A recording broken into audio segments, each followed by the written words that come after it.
Welcome to A edu और ए edu के हमारे इस YouTube चैनल में आप सभी का स्वागत है। तो साइंस के चैप्टर के अंतर्गत हम लोग ह्यूमन डाइजेस्टिव सिस्टम पढ़ने वाले हैं और अर्थात मानव पाचन तंत्र। पिछले वीडियो में हम लोगों ने क्या देखा, तो पिछले वीडियो में हम लोगों ने बहुत सारे ग्रंथियों के बारे में अध्ययन किया जिसे हम लोग ग्लैंड सिस्टम कहते हैं, अंतःस्रावी तंत्र कहते हैं, एंडोक्राइन सिस्टम।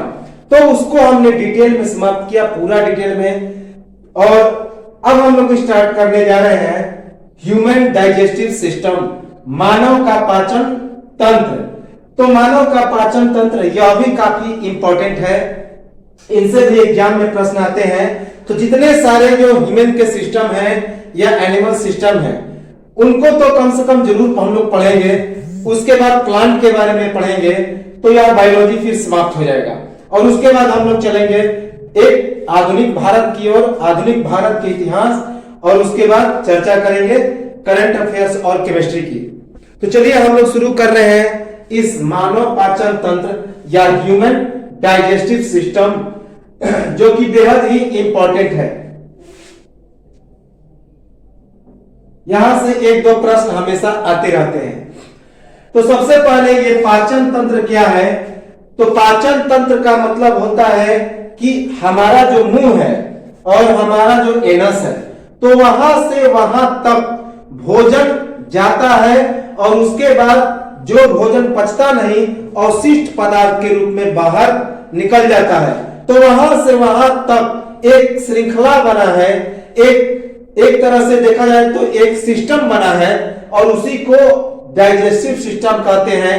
भोजन जाता है, अवशोषित होता है, उसके बाद उसका उपयोग होता है, उसके बाद एनर्जी का फॉर्मेशन होता है, जो बच जाता है वह गुदा द्वार के माध्यम से बाहर निकल जाता है और यही डाइजेस्टिव सिस्टम, और इस प्रक्रिया को डाइजेशन कहते हैं, पाचन कहते हैं, जिसके अंतर्गत जो कॉम्प्लेक्स अणु है भोजन के वे टूटकर छोटे छोटे सॉफ्ट पार्टिकल्स में बन जाते हैं, सॉफ्ट मॉलिक्यूल का निर्माण करते हैं और उसके बाद इनको हमारे बॉडी के सेल एब्जॉर्ब करते हैं और उसके बाद उसका एसिमिलेशन करते हैं, स्वांगीकरण करते हैं, उपयोग करते हैं।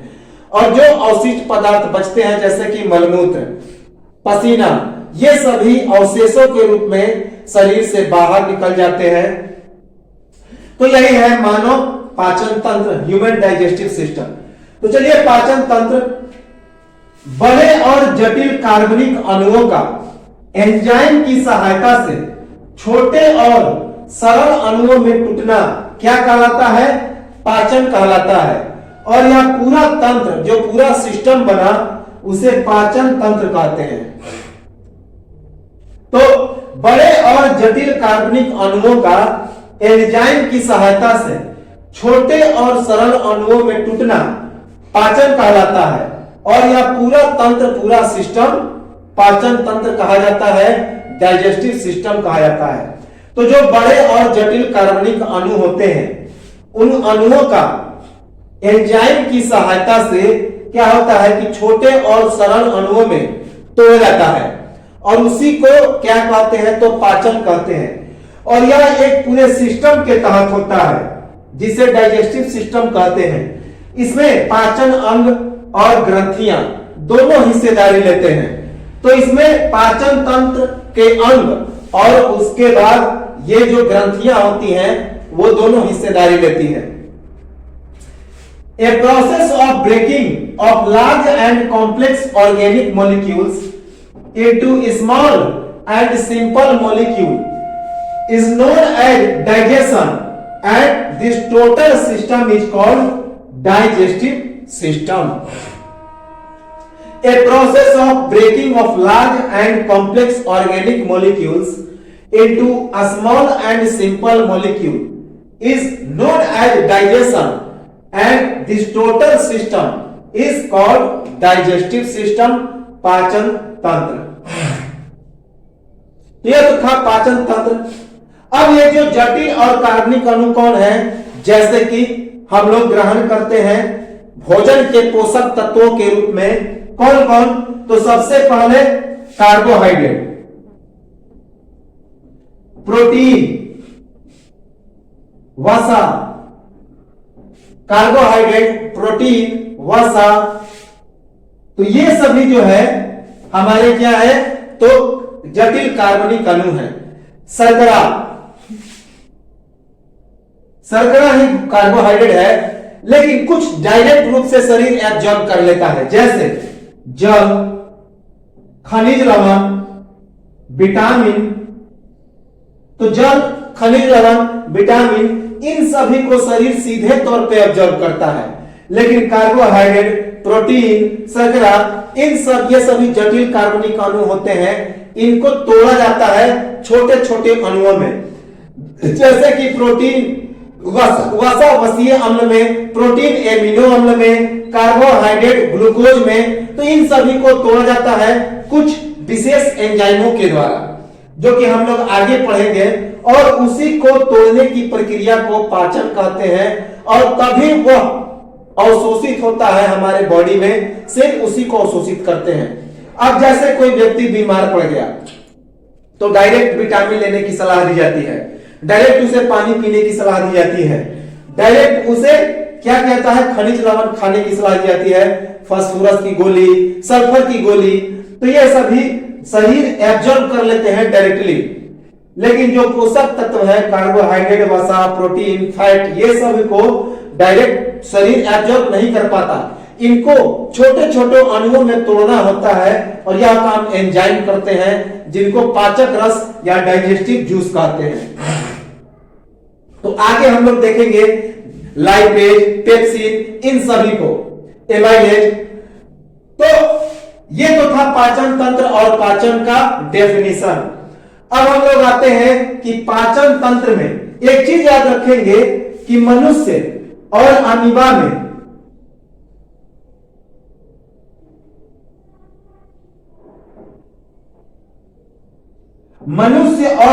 में जो पोषण की प्रक्रिया होती है उसे होलोजोइक न्यूट्रिशन कहते हैं। यह जो पाचन की प्रक्रिया है उसे होलोजोइक कहते हैं, अर्थात प्राणी सम पोषण कहते हैं।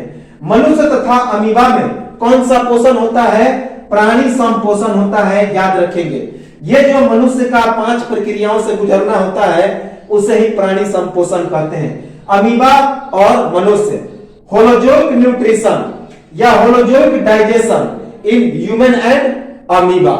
तो अमीबा और मनुष्य में प्राणी संपोषण होता है, होलोजोइक न्यूट्रिशन होता है, होलोजोइक डाइजेशन होता है, क्योंकि इसमें 5 प्रक्रियाओं से गुजरना पड़ता है। तो उसके पहले हम लोग देखें कि कौन कौन से अंग कैसे कैसे इसके पाचन में भाग लेते हैं, और उसके बाद कौन कौन सी ग्रंथियां भाग लेती है।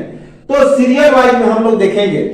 तो मुख से लेकर मल द्वार, मुख से लेकर मल द्वार तक जो अंग होते हैं वही भाग लेते हैं डाइजेस्टिव सिस्टम में। इन्हें डाइजेस्टिव ऑर्गन कहते हैं, पाचन अंग कहते हैं, डाइजेस्टिव ऑर्गन कहते हैं।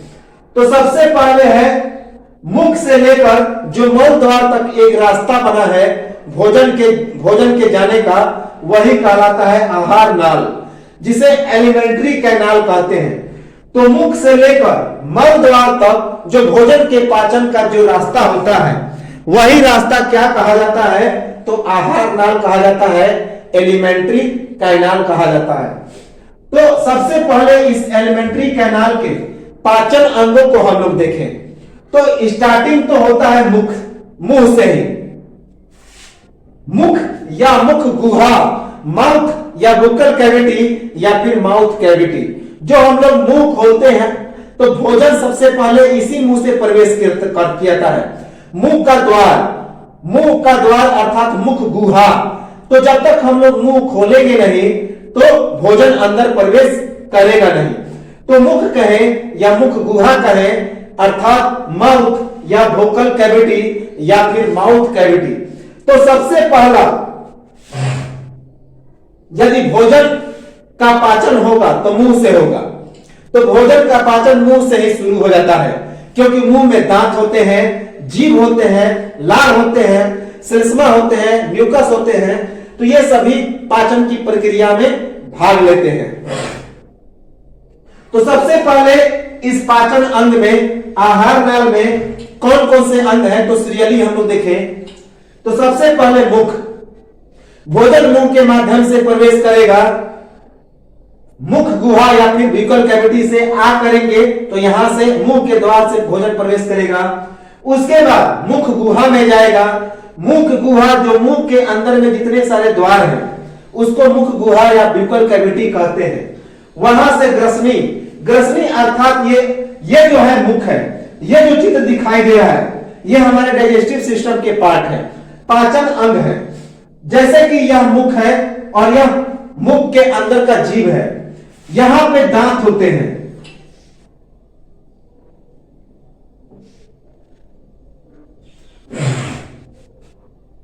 तो मुंह के माध्यम से जो नलियां बनती है, जो भोजन का नली होता है, एक नली नाक का होता है जिसे श्वास नली कहते हैं ट्रैकिया, और दूसरा जो भोजन नली होता है उसे ऑस्फेगस कहते हैं, ग्रास नली कहते हैं। ऑस्फेगस यानी कि ग्रास नली, जिसे ग्रसनी भी कहा जाता है। तो मुख के माध्यम से यह जो पाइप दिखाई दे रहा है वह, जिसे हम लोग क्या बोलते हैं तो ग्रसनी कहते हैं, वहां पे भोजन प्रवेश करता है। और इसमें ग्रसनी में जो होता है सीधे प्रवेश नहीं करता, यह भोजन ऐसे प्रवेश करता है वक्र के रूप में। वक्र के रूप में क्यों प्रवेश करता है कि क्या करता है, ये जो ग्रसनी होता है, जो हमारा ऑस्फेगस होता है लचीला होता है, लेदर का होता है, चमड़े का होता है। जब भोजन प्रवेश करेगा तो कभी उठेगा और जब जैसे ही उठेगा तो पीछे वाला उसको अटैच करेगा, तो ये क्या होगा, खुल जाएगा। फिर जैसे नीचे की ओर आएगा तो ये वाला क्या होगा, पचक जाएगा और इधर की ओर खुला देगा। तो इस तरह से होते होते होते जिगजैग माध्यम से वह प्रवेश करता है, कभी भी सीधे प्रवेश नहीं करता, इसीलिए उसे घोंटना पड़ता है। तो किसी भी भोजन को कभी कभी क्या होता है कि अटक जाता है तो पानी भी पीना पड़ता है, घोंटना पड़ता है, तो यह जो भाग है यह क्या हो जाता है, कभी कभी फूल जाता है। तो इस प्रकार जो ग्रास नली है या ग्रसनी है वह भोजन को सीधे प्रवेश नहीं कराता, क्या करता है तो जिगजैग माध्यम में वह वक्राकार माध्यम से फूलता है, पचकता है, फूलेगा फिर नीचे आएगा, फिर नीचे आएगा, इस तरह से फूलते पचकते वह कहां तक पहुंचता है तो ग्रसिका में प्रवेश करेगा। ग्रसिका अर्थात हम लोग फायरिक्स कहते हैं। तो फायरिक्स याद रखेंगे, फायरिक्स और यह जो हमारा लैरिक्स है, स्वर यंत्र, फायरिक्स से ही अलग होते हैं। तो लैरिक्स जो होता है हमने बताया था किससे अलग होते हैं तो फायरिक्स से, यहीं पे दोनों अटैच होते हैं। तो यहीं पे आके फायरिक्स क्या करता है कि लैरिक्स को अर्थात स्वर यंत्र को और जो श्वास नली है दोनों को अलग कर देता है। तो यहां से भोजन का केवल मार्ग, अब यहीं पे एक पदार्थ होता है, इस पदार्थ को हम लोग क्या कहते हैं तो इस पदार्थ का नाम है ग्लॉटिक।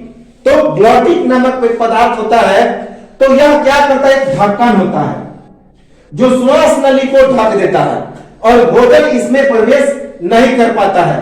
तो ग्लॉटिस के माध्यम से यह क्या होता है कि ढक जाता है और भोजन कहां पे चला जाता है तो इस जो आहार नल है उसके माध्यम से इंटर करता है, कहां पे, अमाशय में, स्टोमेच में।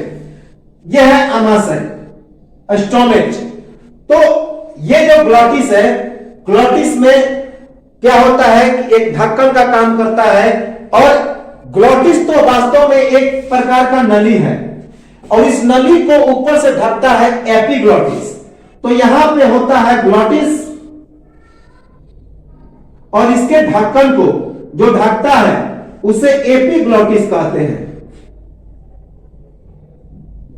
तो एपिग्लॉटिस क्या करता है कि श्वास नली और भोजन नली जो कि फायरिक्स दोनों को क्या करता है, अलग करता है। तो इसको क्या करता है, ढक देता है। जैसे ही भोजन प्रवेश करेगा इसको बंद कर देगा एपिग्लॉटिस और उसके बाद वह कहां पे किसको बंद कर देगा तो ग्लॉटिस के द्वार को। और यही जो ग्लॉटिस एक यंत्र होता है जो कि श्वास नली या ट्रैकिया का पार्ट होता है और भोजन चल जाएगा कहां पे तो इस फैरिक्स के माध्यम से, जो कि यह जो आहार नाल है उससे होते हुए, जिसको हम लोग फूड पाइप कहते हैं, इसके फूड पाइप भी कहा जाता है, खाद्य नली। तो इस फूड पाइप के माध्यम से इस आमाशय में जाएगा, जिसे अस्टोमेज कहते हैं। तो अस्टोमेज, वहां से अस्टोमेज के बाद यह कहां पे जाएगा? छोटी आंत में। छोटी आंत जिसमें सबसे ज्यादा पाचन होता है, भोजन कहां पे जाएगा? छोटी आंत में, स्मॉल इंटेस्टाइन में। तो यह जो आमाशय है, जिसे हम लोग पेट भी कहते हैं, उदर कहते हैं, तो यहां से भोजन इसमें प्रवेश करेगा, जो यह जालीदार आकृति दिखाई दे रही है। तो इसका सीधा संबंध इस छोटी आंत से होता है। छोटी आंत सबसे लंबी होती है। छोटी आंत इसलिए सबसे लंबी होती है क्योंकि यह पतला है, बहुत पतला होता है, इसीलिए इसका नाम छोटी आंत रखा गया है। हालांकि इसकी लंबाई बहुत ज्यादा होती है। तो छोटी आंत में प्रवेश करेगा, जिसे हम लोग स्मॉल इंटेस्टाइन या क्षुद्रांत्र कहते हैं। तो ये सभी जो अंदर के पार्ट दिखाई दे रहे हैं, ये जालीदार स्ट्रक्चर, ये छोटी आंत है। इस छोटी आंत के बाद यह कहां पे जाएगा भोजन? तो बड़ी आंत में। ये जो मोटी मोटी आकृतियां दिखाई दे रही है, नलियां, जिसका गुदा द्वार से सीधा संबंध है, उसे हम लोग क्या कहते हैं? तो बड़ी आंत कहते हैं, लार्ज इंटेस्टाइन कहते हैं, जिसे हम लोग बृहदांत्र भी कहते हैं, बृहदांत्र या लार्ज इंटेस्टाइन। इसका सीधा संबंध हमारे मल द्वार से होता है। तो मल द्वार के पहले एक मांसल आकृति होती है, मांसपेशीय आकृति होती है, जिसे मलाशय या रेक्टम कहा जाता है, जहां पे अवशिष्ट पदार्थ आकर इकट्ठा होता है। तो यहाँ पे अवशिष्ट पदार्थ आकर इकट्ठा होगा, जिसे मलाशय या रेक्टम कहते हैं। मल का आशय, मल अर्थात अवशेषी पदार्थ, जिसे लैट्रिन कहते हैं, तो वह इकट्ठा होता है और उसके बाद यह एक द्वार से बाहर निकल जाता है, जिसे एनस या मल द्वार या गुदा द्वार कहते हैं, एनस कहते हैं। तो यह पूरी प्रक्रिया होती है हमारे पाचन अंग में, और इसी को आहार नाल कहते हैं, आहार नाल या एलिमेंट्री कैनाल कहते हैं। अब इस आहार नाल के बारे में देख लिया जाए कि इस आहार नाल या एलिमेंट्री कैनाल की जो लंबाई है 8 से 9 मीटर लंबा होता है। यह आहार नाल 8 से लेकर 9 मीटर लंबा होता है, 8 to 9 मीटर लॉन्ग। खोखली और कुंडलित होती है। यह आहार नाल खोखली और कुंडलित होती है, क्योंकि यहां पे बहुत सारे कुंडलित हैं। कुंडलित अर्थात हमने बताया था कि इस गले में बहुत सारे हड्डियां होती हैं, ट्रैकिया में। तो यह क्या होती है? खोखली और कुंडलित होती है, हॉलो एंड क्वाइली, हॉलो एंड क्वाइली होती है। कई जो है ये ग्रंथियों और अंगों से मिलकर इसका निर्माण होता है। तो याद रखेंगे, कई ग्रंथि और अंगों से मिलकर इस आहार नाल का निर्माण होता है, इसीलिए इसे जठरांतरीय ग्रंथि भी कहते हैं, जठरांतरीय मार्ग भी कहते हैं, अर्थात गैस्ट्रोप्रिटेरिया ट्रैक कहा जाता है। याद रखेंगे, गैस्ट्रो इंटरनल ट्रैक कहा जाता है, गैस्ट्रो इंटरनल ट्रैक कहा जाता है। तो कई ग्रंथि और अंगों से मिलकर इसका निर्माण होता है, इस आहार नाल का या फिर एलिमेंट्री कैनाल का। इसीलिए इसे क्या कहा जाता है? जठरांतरीय मार्ग। जठरांतरीय मार्ग, जठर का अंदर के मार्ग, जठर अर्थात हमारा शरीर का पेट, अर्थात गैस्ट्रो इंटरनल ट्रैक बोलते हैं इसको, गैस्ट्रो इंटरनल ट्रैक बोलते हैं। इसके बाद कुछ पाचन ग्रंथियां भी होती हैं, जिसे डाइजेस्टिव ग्लैंड कहते हैं, वो भी भोजन के पाचन में मदद करती है। जैसे कि लार ग्रंथि, हमारे मुंह में होता है लार ग्रंथि, जो जीभ से निकलता है, जीभ में मौजूद होता है, और इससे ट्वाइनिन नामक एक पदार्थ निकलता है, एंजाइम निकलता है, और यह एंजाइम भोजन को मुलायम करने में मदद करता है। इसी कारण भोजन जो कॉम्प्लेक्स होगा वह आसानी से गले में प्रवेश करेगा। तो लार ग्रंथि, जिसे सैलिवा ग्लैंड कहते हैं। उसके बाद यकृत ग्रंथि, लीवर ग्लैंड, लीवर के बारे में हम लोग पढ़ चुके हैं, जो कि सबसे बड़ी ग्रंथि है, तो यह भी मदद करता है। उसके बाद अग्नाशय, अग्नाशय ग्रंथि पैंक्रियाज ग्लैंड, हम लोगों ने पढ़ चुका है कि अग्नाशय और जनन ये दोनों क्या है, तो मिश्रित ग्रंथि है। ये चीजें हमने पढ़ ली कि अग्नाशय और जनन ग्रंथि दोनों मिश्रित ग्रंथि है। तो ये पिछले वीडियो में जो पिछला हम लोग पढ़ रहे थे ग्लैंड के अंतःस्रावी ग्रंथि या एंडोक्राइन सिस्टम, तो उसमें हम लोग ने पढ़ा था कि अग्नाशय ग्रंथि क्या है, तो वह एक मिश्रित ग्रंथि है, मिक्सचर ग्लैंड है, जो अंतःस्रावी और बहिर्स्रावी अर्थात एंडोक्राइन और एक्सोक्राइन दोनों का यह मिश्रण है, जिसमें 90% एंडोक्राइन और 10% बहिर्स्रावी ग्रंथि है। तो जैसे कि यहां पे दिखाई दे रहा है, यह लीवर है, यह लीवर है जिसे यकृत या पित्त कहते हैं। लीवर, यकृत या पित्त, इससे एक जूस स्राव होता है जिसे हम लोग बाइल जूस कहते हैं, पित्त रस कहते हैं, जो कि हम लोग आगे पढ़ेंगे। उसके बाद इसमें एक थैली होता है, पित्त की थैली, जिसे पित्ताशय कहते हैं, और इसी में जिसे गॉल ब्लैडर भी कहते हैं, गॉल ब्लैडर या पित्त की थैली या पित्ताशय। तो इसमें क्या होता है कि पित्त का जो एंजाइम होता है स्टोर रहता है। और उसके बाद अग्नाशय, यह पैंक्रियाज है, जो पत्ते की तरह आकृति यह दिखाई दे रहा है, पत्ते की तरह आकृति यह अग्नाशय है, जिसे अग्नाशयी रस निकलता है, हमने इसे बताया भी है, पैंक्रियाटिक जूस निकलता है। तो यह ग्रंथि और एंजाइम अर्थात हार्मोन और एंजाइम दोनों निकालने का काम करता है, तो इसे याद रखेंगे।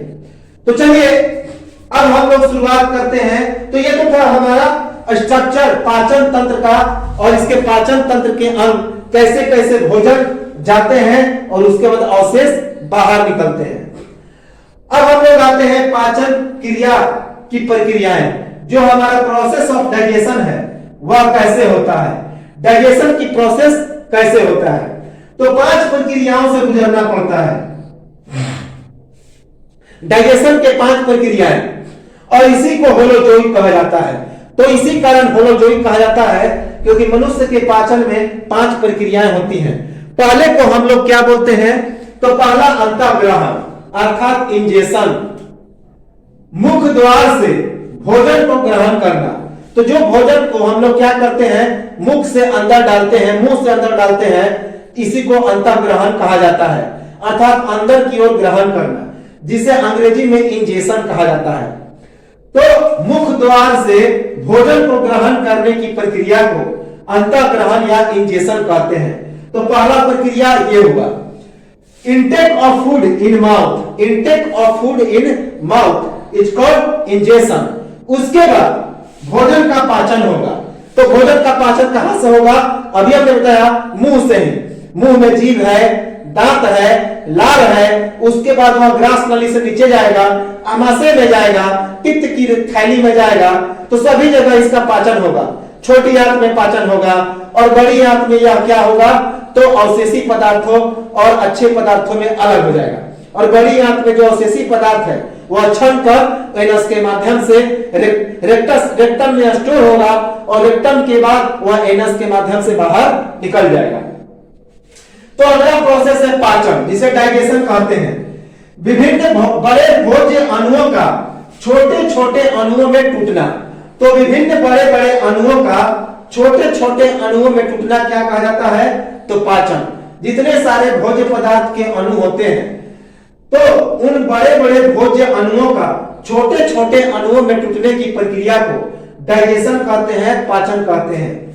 Breaking off different complex particles into small molecules, breaking of different complex particles into small molecules।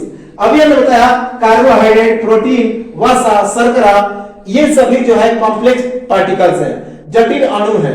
इनको छोटे छोटे अणुओं में तोड़ा जाता है, किसके द्वारा, तो पाचन के माध्यम से। इसे जैसे कि वसा वसीय अम्ल में अर्थात फैट फैटी एसिड में, प्रोटीन एमिनो एसिड में, याद रखेंगे। इसके बाद अगला होता है अवशोषण, जिसे एब्जॉर्प्शन कहते हैं। तो जो छोटे छोटे अणु भोजन से टूट जाते हैं उनको हमारे सेल, बॉडी सेल क्या करते हैं, तो एब्जॉर्ब करते हैं और उसके बाद प्रत्येक बॉडी सेल में उसको पहुंचाया जाता है ब्लड के माध्यम से। तो शरीर के विभिन्न कोशिकाओं के द्वारा पचित भोजन का अवशोषण, पचित या जो मुलायम भोजन है उसका अवशोषण, जो छोटे छोटे अणु हैं मुलायम, उनको क्या किया जाता है कि अवशोषित किया जाता है। तो शरीर के विभिन्न कोशिकाओं के द्वारा पचे हुए भोजन का अवशोषण क्या कहा जाता है, तो उसे अवशोषण या एब्जॉर्प्शन कहते हैं। जो मुलायम और पचित भोजन होते हैं, पचे हुए। Different cells of our body absorbs digested food, different cells of our body absorbs digested food is called absorption. इसके बाद होता है स्वांगीकरण। स्वांगीकरण अर्थात एसिमिलेशन। तो स्वांगीकरण या एसिमिलेशन, अवशोषित भोजन का विभिन्न कोशिकाओं के द्वारा उपयोग। तो जो स्वांगीकरण अर्थात एसिमिलेशन, जो भोजन अवशोषित हो जाता है, जो मुलायम पदार्थ, जो छोटे छोटे अणु शरीर के द्वारा अवशोषित कर लिए जाते हैं, सेल के द्वारा एब्जॉर्ब कर लिए जाते हैं, तो उनका विभिन्न कोशिकाओं के द्वारा उपयोग किया जाता है। तो अवशोषित भोजन का विभिन्न कोशिकाओं के द्वारा उपयोग करने को क्या कहा जाता है, तो स्वांगीकरण कहा जाता है, एसिमिलेशन कहा जाता है। Use of absorb food by different cells of body, use of absorb food by different cells of our body is called assimilation. इसके बाद जो शेष पदार्थ अवशेष बच जाता है, तो सभी चीजें जो है शरीर अवशोषित नहीं कर पाता, कुछ चीजें अवशेष के रूप में बच जाती है, अवशिष्ट के रूप में बच जाती है, जो अनडाइजेस्टेड हो जाता है, जिसका पाचन नहीं होता, उसे ही हम लोग अनडाइजेस्टेड कहते हैं, अपचित पदार्थ कहते हैं, और उसे बाहर निकालने की प्रक्रिया को बहिष्करण या एक्सक्रेशन कहा जाता है। याद रखेंगे, तो बहिष्करण या एक्सक्रेशन, अपचित भोजन का अवशेष के रूप में बाहर निकलना, अपचित भोजन का अवशेष के रूप में बाहर निकलने की प्रक्रिया को क्या कहते हैं, तो बहिष्करण या एक्सक्रेशन कहते हैं। Removing of undigested food in the form of precipitate by our body is called, क्या कहते हैं उसे, तो एक्सक्रेशन कहते हैं। याद रखिए, इंपॉर्टेंट है कि अपचित भोजन का अवशेष के रूप में बाहर निकलना बहिष्करण कहा जाता है। Removing of undigested food in the form of precipitate by our body is called excretion. याद रखेंगे, इंपॉर्टेंट है। इसके बाद अब हम लोग आते हैं, इसके सभी चीजों को हम लोग बारी बारी से देखेंगे। जितने सारे डाइजेस्टिव अंग हैं, आहार नाल के और ग्रंथियां हैं, सभी को हम लोग डिटेल में बारी बारी से देखते हैं। तो कैसे, सबसे पहले मुख। तो सबसे पहले हम लोग अभी देखें कि मुख जो है सबसे पहला मार्ग है, भोजन का सबसे पहले पाचन यहीं से होता है। तो मुख या मुख द्वार, जिसे ब्यूकल कैविटी कहा जाता है, तो मुख या मुख द्वार जिसे ब्यूकल कैविटी कहा जाता है। तो इसके 4 पार्ट हैं। मुख में भोजन का पाचन 4 चीजों से होता है। पहला जीभ अर्थात टंग, दूसरा दांत अर्थात टीथ, तीसरा लार अर्थात सैलिवा, चौथा श्लेष्मा झिल्ली अर्थात म्यूकस प्लाज्मा। तो मुख में 4 होते हैं अंग जिनसे भोजन का पाचन होता है। कौन कौन? जीभ अर्थात टंगु, दांत टीथ, लार अर्थात सैलिवा और श्लेष्मा झिल्ली जिसे म्यूकस प्लाज्मा कहते हैं। तो ये इंपॉर्टेंट है। भोजन का पाचन यहीं से प्रारंभ होता है।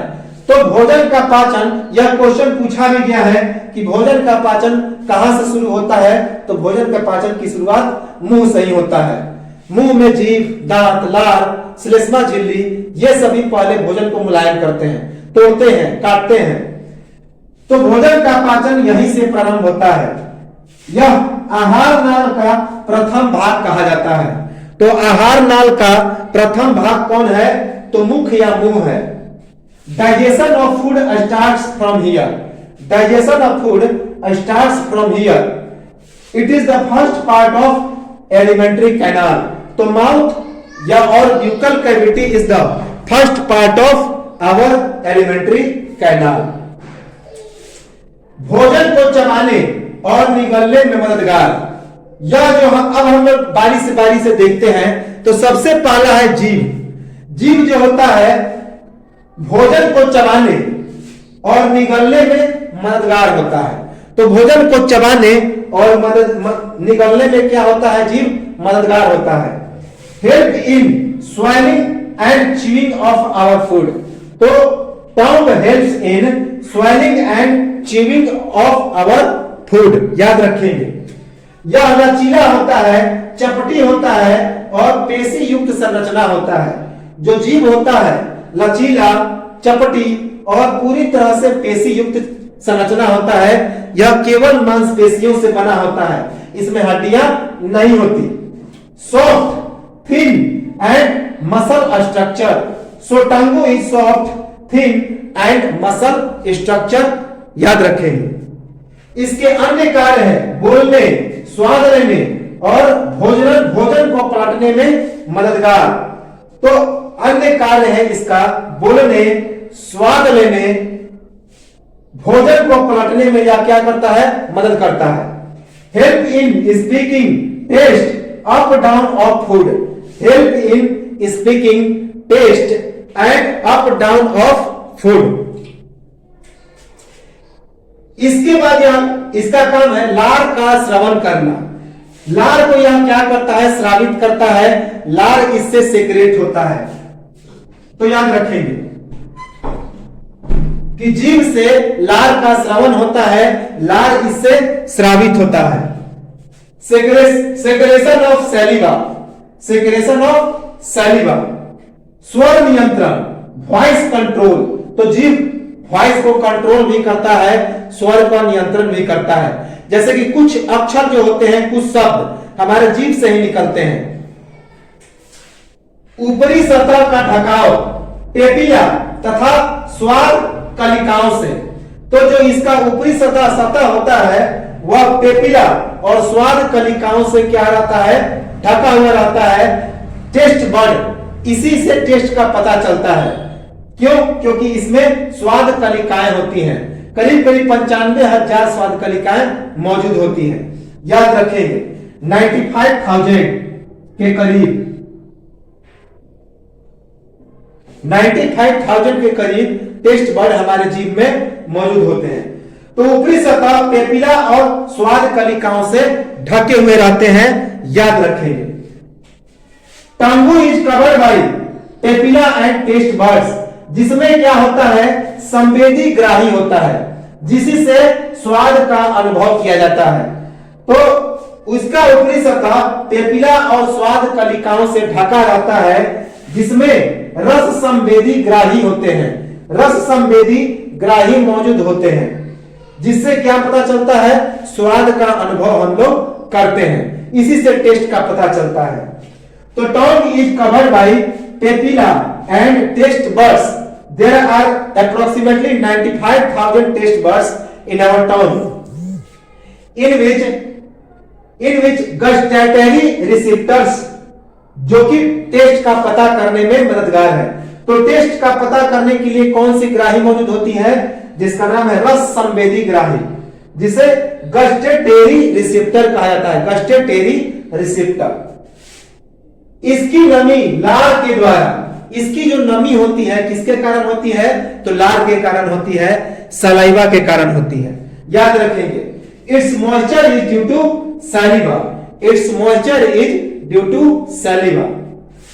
संवेदनशील अंग एवं बहुत सारे तंत्रिकाएं मौजूद, रक्त वाहिकाएं मौजूद होती हैं। तो इसमें जो है यह एक संवेदनशील अंग है और बहुत सारे तंत्रिकाएं मौजूद होती है और रक्त वाहिकाएं इसमें मौजूद होती है। तो यह एक सेंसरी ऑर्गन है और बहुत सारे इसमें नर्व्स मौजूद होते हैं और ब्लड वेसल्स मौजूद होते हैं। तो सेंसरी ऑर्गन्स, याद रखेंगे, sensory organ and it has nervous system, it has numerous nerves and blood vessels. तो tongue is a sensory organ and it has numerous nerves and blood vessels. Remember रखेंगे, याद रखेंगे। दांतों की सफाई का एक प्राकृतिक माध्यम है। तो कभी कभी हम लोग दांत में फंसे भोज्य पदार्थों को जीभ से निकालने का प्रयास करते हैं, तो यह दांतों की सफाई का एक प्राकृतिक माध्यम है। A natural method of cleaning our tooth. So tongue is a natural method of cleaning our tooth. याद रखेंगे, मोस्ट इंपॉर्टेंट है। जीभ के द्वारा स्रावित लार से टाइलिन, जो कि स्टार्च को चीनी या ग्लूकोज में परिवर्तित करता है, तथा लाइसोजाइम, जो भोजन में लाए गए जीवाणुओं को क्या करता है, हत्या करता है। यह नामक एंजाइम अर्थात पाचक रस का स्राव करता है। तो जीभ के द्वारा दो पदार्थों का स्राव होता है, एक का नाम है टाइलिन। तो जीभ के द्वारा स्रावित लार से कौन कौन से पदार्थ पाचक रस निकलते हैं, तो एक का नाम है टाइलिन। टाइलिन क्या करता है कि स्टार्च अर्थात कार्बोहाइड्रेट को चीनी या ग्लूकोज में परिवर्तित करता है, जबकि दूसरा है लाइसोजाइम। लाइसोजाइम हमारे भोजन में जो कुछ बैक्टीरिया चल जाते हैं, अवांछित बैक्टीरिया, उनको मारने का काम करता है, उनकी वह हत्या करता है।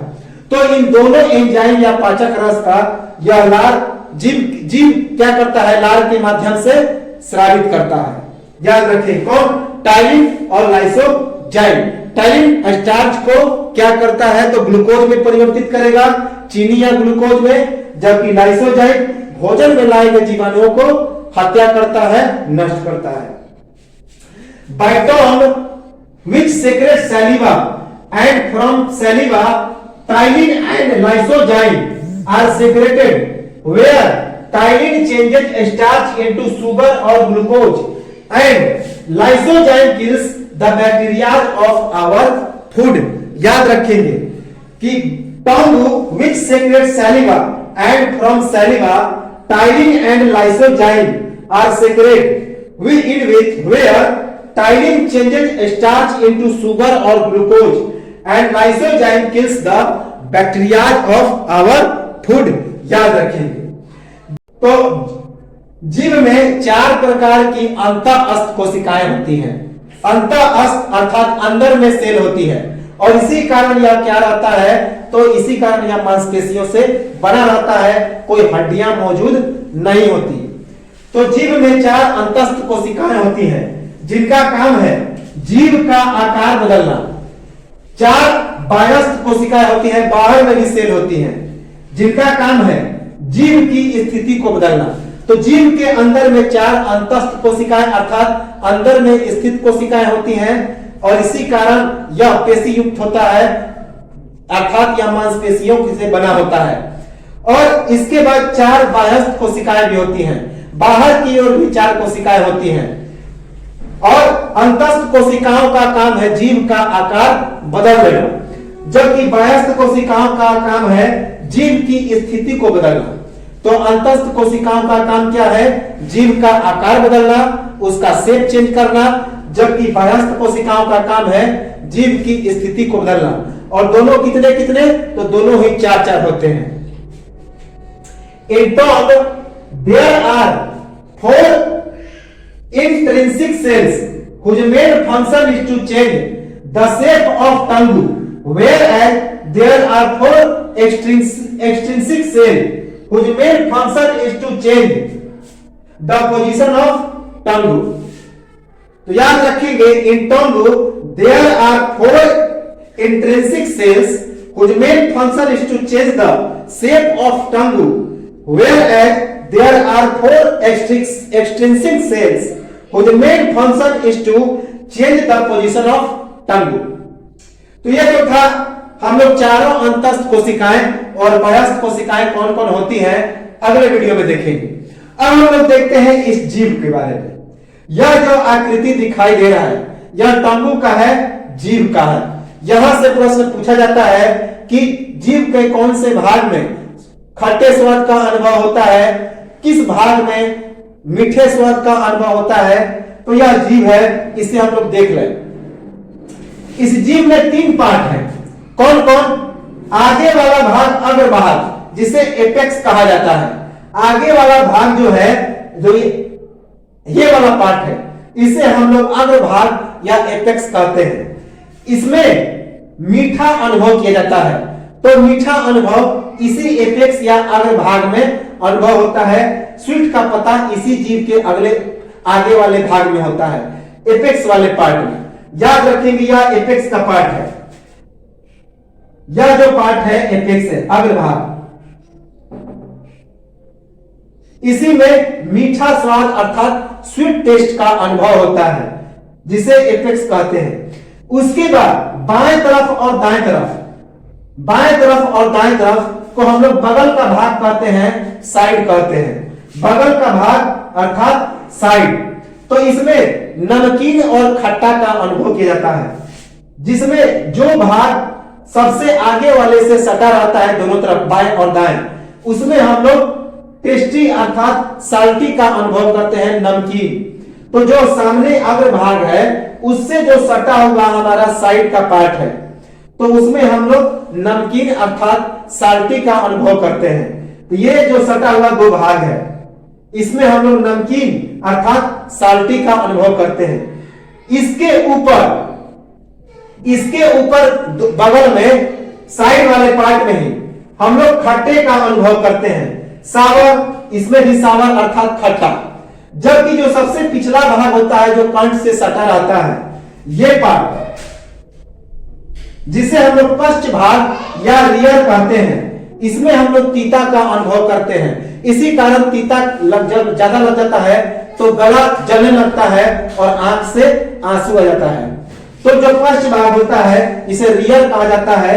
ये वाला भाग जिसमें हम लोग क्या अनुभव करते हैं, तो तीता अनुभव करते हैं, बिटर टेस्ट, तीता स्वाद। तो यह तो था जीभ, बहुत ही इंपॉर्टेंट है, यहां से प्रश्न आते हैं। तो बहुत इंपॉर्टेंट चैप्टर है, इसका एक स्क्रीनशॉट लेंगे और अगले वीडियो में हम लोग इसे कंटिन्यू करेंगे, इस जीभ को, और देखेंगे दांत, लार और श्लेष्मा झिल्ली को, और उसके बाद पहुंचेंगे इस ऑस्फेगस की ओर। तो एक स्क्रीनशॉट लें, मिलेंगे हम लोग अगले वीडियो में, और तब तक